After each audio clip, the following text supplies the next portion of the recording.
Deep in the swamplands of Spiro, a tiny head surfaces. Although he is small, this male deinosuchus will someday be among the largest animals to exist on the island. For now, though, he must survive infancy. The baby Deino, henceforth known as Harold, will subsist mostly on fish for the beginning of his life while he learns to hunt and begins to grow.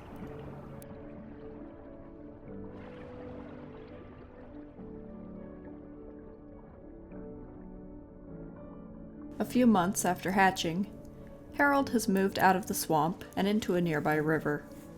While the swamps were good for his early development, instinct drives him to begin seeking more diverse prey than can be found in the quiet of the swamp where he was born. At his current size, the large carp is sufficient to fill his belly.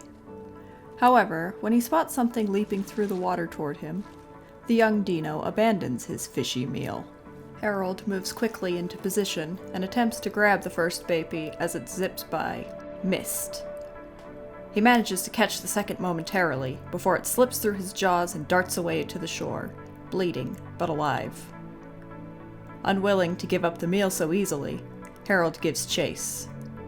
There's not much likelihood that he'll catch up. The fast-moving animals have unmatched stamina when fleeing, and very seldom stop in their flight until they are sure the threat is far gone. Harold is still young, though, and he's gotten a taste of blood. The Deino follows the blood trail through the river currents, undeterred. Just as he seems likely to give up, he senses something surfacing ahead, and spots the pair eating wild potatoes on the bank of the river. If he can manage a silent approach, perhaps he can catch the injured one by surprise.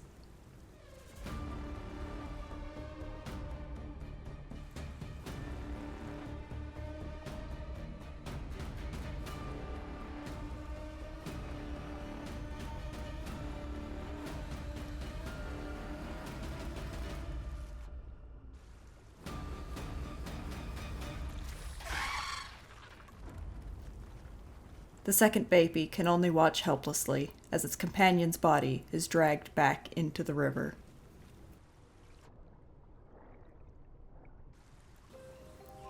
As time goes on and Harold continues to grow, he claims this section of the river for himself. Prey is not plentiful here. That would attract adult Deinos. But there is enough for his needs. He hunts at all hours, resting between meals. Digestion is slow, allowing him many days and nights between meals if he can manage something large enough. Mostly, though, his meals are small and more frequent.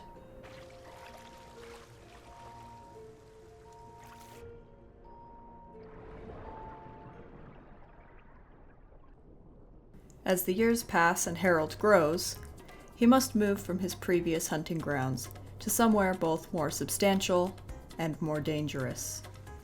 He keeps his distance from the much larger Deinos in this section of the river.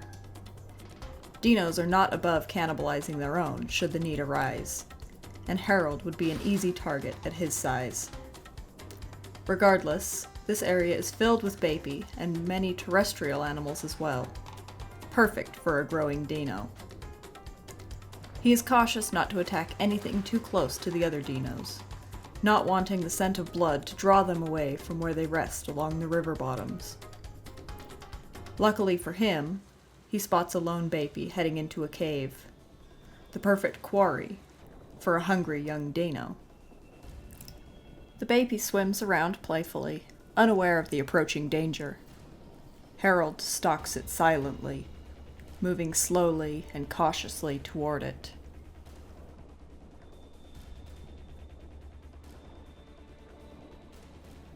Too slow. The baby spots him and darts for the shore, moving quickly out of reach. Harold is patient, though. He does not surface and reveal his position in the murky water.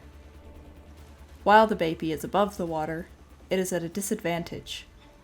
The Deino may not be able to catch it on land, but the baby cannot see where the Deino is in the water, should it try to return. This one clearly does not want to move very far inland. The water means safety in most cases, and a baby on land is at risk of being caught by the much faster terrestrial predators that lurk in the forests beyond the cave. Harold watches, waiting for the baby to make a decision whether it can outrun him in the water or if it should try to flee further inland. When it decides, he moves quickly. This is a race he is sure he can win. Although the baby is fast in water, the cave entrance is low and won't allow it to build up enough speed to escape. With a small cry, the baby goes limp in his jaws. This is a small meal for how large Harold has grown, but it is a meal nonetheless. Many terrestrial creatures stand tall on the land around Harold's new home. Most are barely a threat to him now. He is large enough to drown the majority of them. However, he remains cautious around one in particular, Stegosaurus. This massive herbivore sports incredible spikes on the end of its tail, large enough to impale many creatures, and sharp enough to pierce even a Deino's thick hide. Harold is not fully matured yet, so though the animal stops to drink, he leaves it be and aims instead for a ceratosaurus that is crossing the river.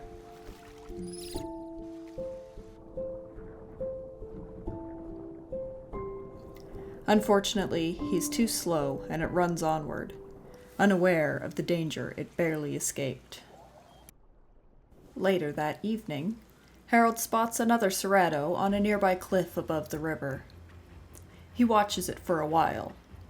At one point, a second is seen, and the possibility that they have a nest there entices him to leave the water. In the darkness of the night, the massive alligator crawls slowly up the hill and onto the cliff.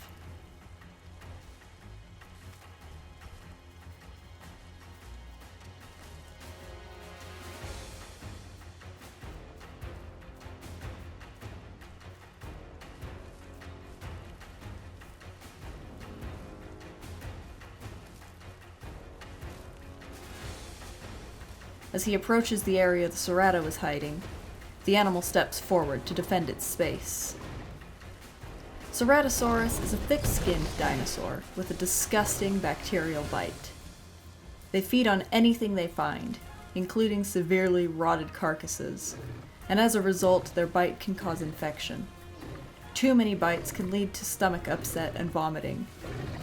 Luckily for Harold, he's immune to this infection. There is no nest in sight, but a small Deino carcass that has been dragged up the hill is ample reward if Harold can steal it from the cerato trying to defend it. When it comes to food, cerato is known to become highly aggressive and tough, shrugging off attacks that would normally kill it. For most carnivores, stealing food from a cerato is ill-advised. However, Harold is not most carnivores.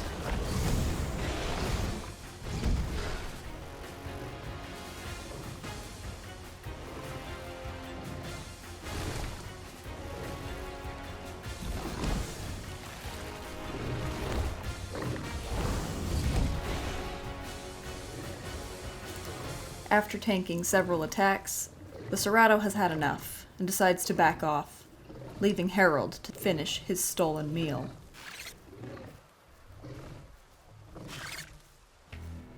Although one cerato escaped, there is always another. Now that Harold is nearly grown, he does not fear the other Deinos in his area, and instead joins them in the hunt. While a single cerato will not offer much food for a trio of Deinos, it will be sufficient for now. Harold has reached maturity. As large as he is, this Stegosaurus' thagomizer is still incredibly dangerous.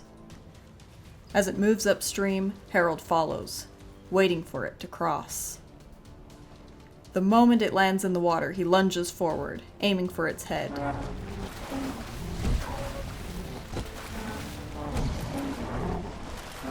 Too slow.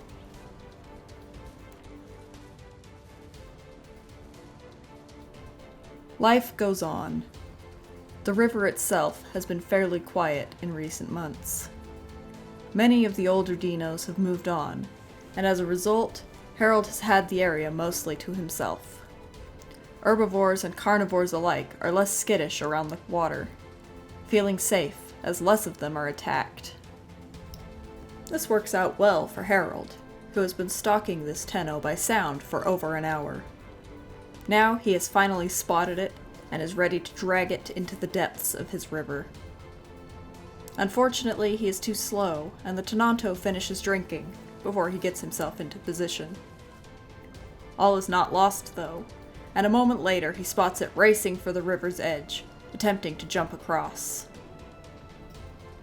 The tenanto's mistake is Harold's gain.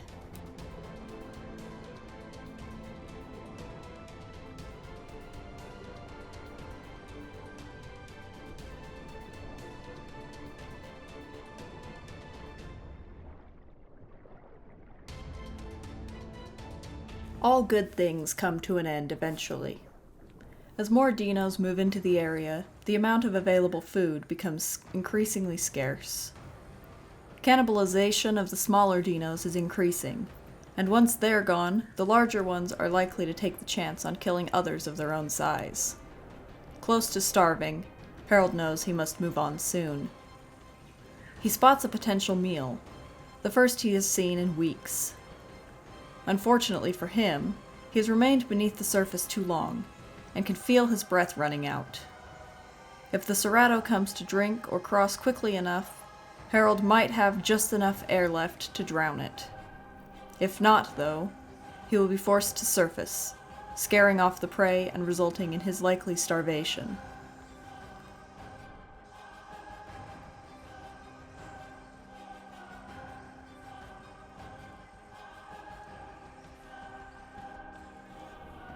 He can't wait any longer. Harold races upriver to try and surface out of sight while the cerato is resting.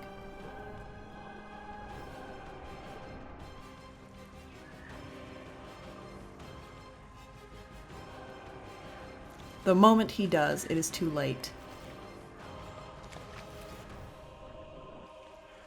The cerato escapes, and Harold will go hungry once more. Having finally given up on surviving in his old stomping grounds, Harold has moved far upriver to an area that is a popular crossing point for many animals. Although he still has not managed to find much prey during his travels to get here, he sees a young stegosaurus on the nearby hill. Such a large kill would feed him for days. As the stego hides in a nearby bush to regain its energy in preparation for crossing, Harold keeps a close eye on it. After several minutes, he sees it sprinting for the river. He must hurry or it will cross before he can catch it.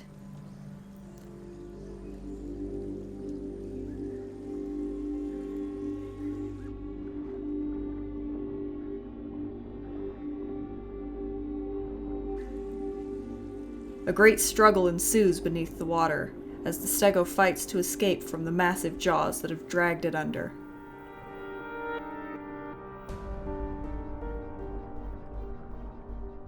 Harold can feel his strength waning, but feels the stego also growing weaker.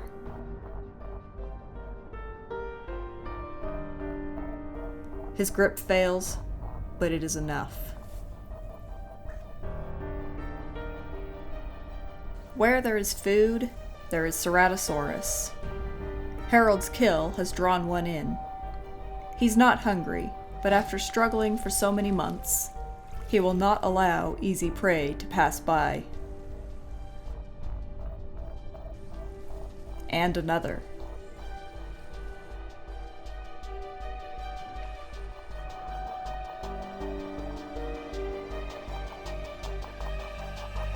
A third appears as the food Harold has been hoarding grows ever more rotten and smelly.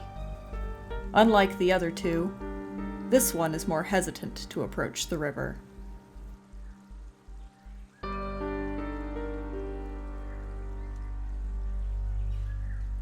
Sensing the trap, it decides not to cross. And another. All who dare to approach Harold's domain must beware the terror that lies within.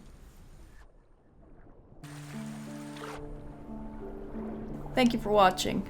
If you enjoyed the video, make sure to let me know with a like and a comment. If you're new here and enjoyed the video, please consider subscribing for more content just like this.